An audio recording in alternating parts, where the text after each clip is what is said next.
and welcome. We use all the outtakes. Hey, no, Joe. No, yeah, good. How are you? Good to see you. Good to see you So too. we're at Social Media Marketing World. You have big conference every year, Content Marketing World. How many years has it been now? We're going on number 6 this year in September. Absolutely. And you're getting big now. We should have 4,000 attendees from about 60 countries, and our target audience are not here, smaller businesses. Yeah. We're more mid-market and up, so we want somebody from Dell or Google or those types of companies to send 20, 30 people to our event. But yeah, we've got something for everyone. It's great. It's good. It's working. As well. So let's look at you as your personal brand first, and then I want to ask you, in terms of trends, what you see going on in more in that enterprise space. So it started as a personal brand. I mean, it started, hey, if I start blogging, basically look at that. I love. Look, but it's the detail, man.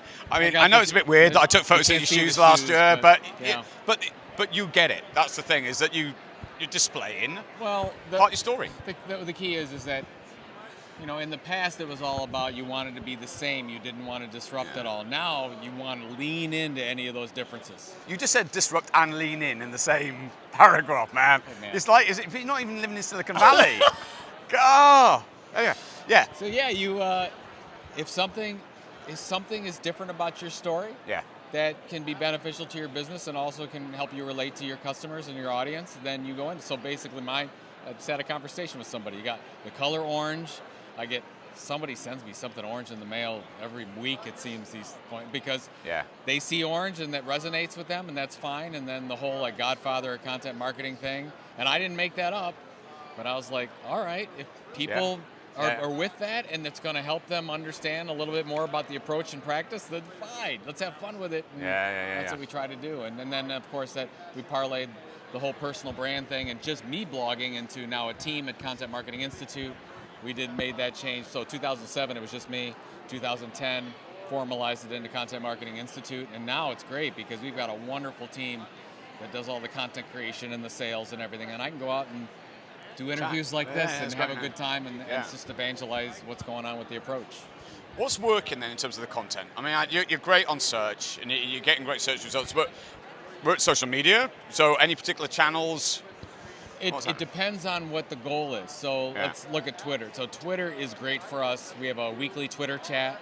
And I'm still about, if you're going to focus on a channel, consistency in that channel. So every Tuesday at noon, we do a Twitter chat. The people that are regulars on that Twitter chat, 75% of those people come to Content Marketing World and pay money.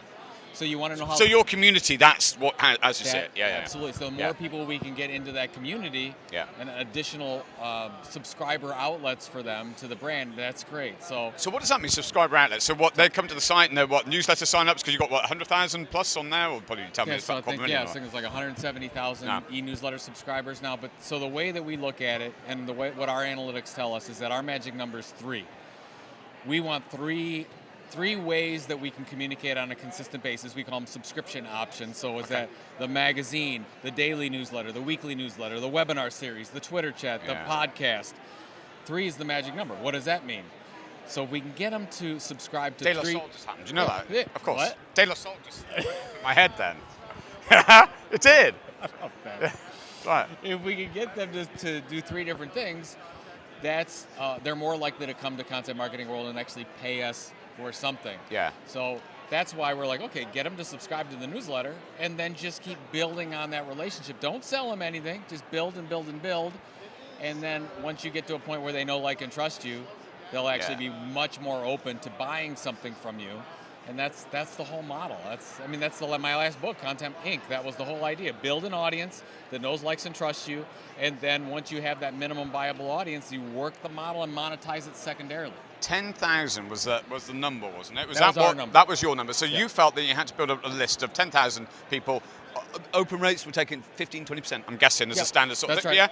So at that point, you had 1,500 to 2,000 people that you could then take further to a sale point. That's right. Well, so for us in our industry, we did research. We knew that 10,000 was a good mark, so we wanted to get sponsorships so we could actually leverage revenue directly off of it. So we're like, look, total focus on audience needs and pain points until we get to 10,000.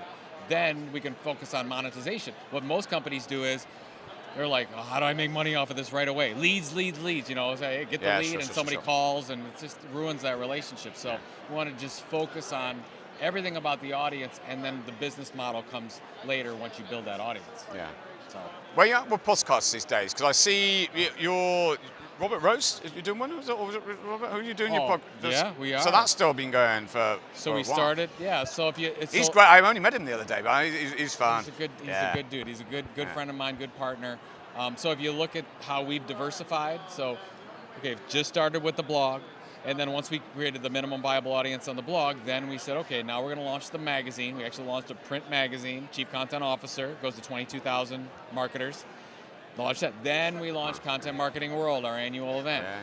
Then in 2013, we launched the podcast. Now, the podcast was doing well, but for some reason, 24 months for us is kind of the timetable for us, because we went from...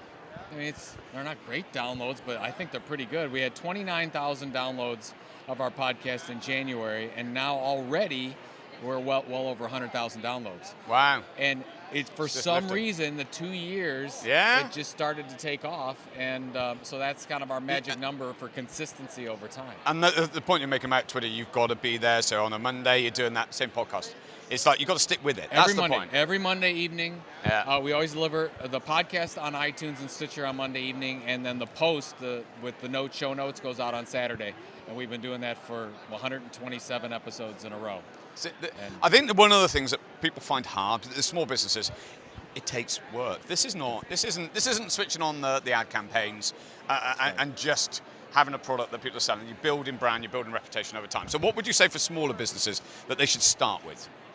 Do a lot less. I think less is more is what I tell most. So how do you get to consistency? How do you get to the point where it's part of your business? Yeah.